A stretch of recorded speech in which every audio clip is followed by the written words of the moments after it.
2026 IPL రసవత్తరంగా సాగుతోంది. 1-2 జట్లు ఇప్పటికే టోర్నీలో సగం మ్యాచ్లు ఆడేశాయి. అయితే అన్ని జట్లకు ఇకపై ఆడనున్న మ్యాచ్లు కీలకం కానున్నాయి.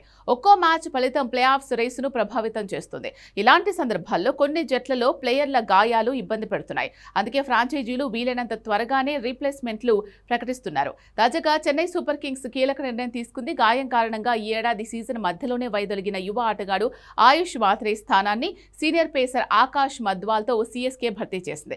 ఈ విషయాన్ని సిఎస్కే ఎక్స్ వేదికగా ప్రకటించింది. 30 లక్షల బేస్ ప్రైజ్ కు మద్వాల్ను చెన్నై జట్లోకి తీసుకుంది. మద్వాల్ కు ఐపీఎల్లో ఆడిన అనుభవం ఉంది. గతంలో అతడు ముంబై ఇండియన్స్, రాజస్థాన్ రాయల్స్ వంటి జట్లకు ప్రాతినిధ్యం వహించాడు. ముఖ్యంగా డెత్ ఓవర్లలో యార్కర్లు వేయడంలో దిట్ట. ఇప్పటి వరకు 17 ఐపీఎల్ మ్యాచ్లు ఆడిన మద్వాల్ 23 వికెట్లు పడగొట్టాడు. 32 ఏళ్ల మద్వాల్కు దేశవాళీ క్రికెట్లో ఆడిన అనుభవం కూడా ఉంది. ఇక సిఎస్కే విషయానికి వస్తే ఈ ఏడాది సీజన్లో కూడా తమ స్థాయికి తగ్గ ప్రదర్శన చేయలేకపోతోంది. ఇప్పటి వరకు 6 మ్యాచ్లు ఆడిన సిఎస్కే కేవలం 2 మాత్రమే విజయం సాధించింది. కెప్టెన్ రుతురాజ్ గైక్వాడ్ పేలవ ఫామ్ జట్టుకు భారంగా మారింది.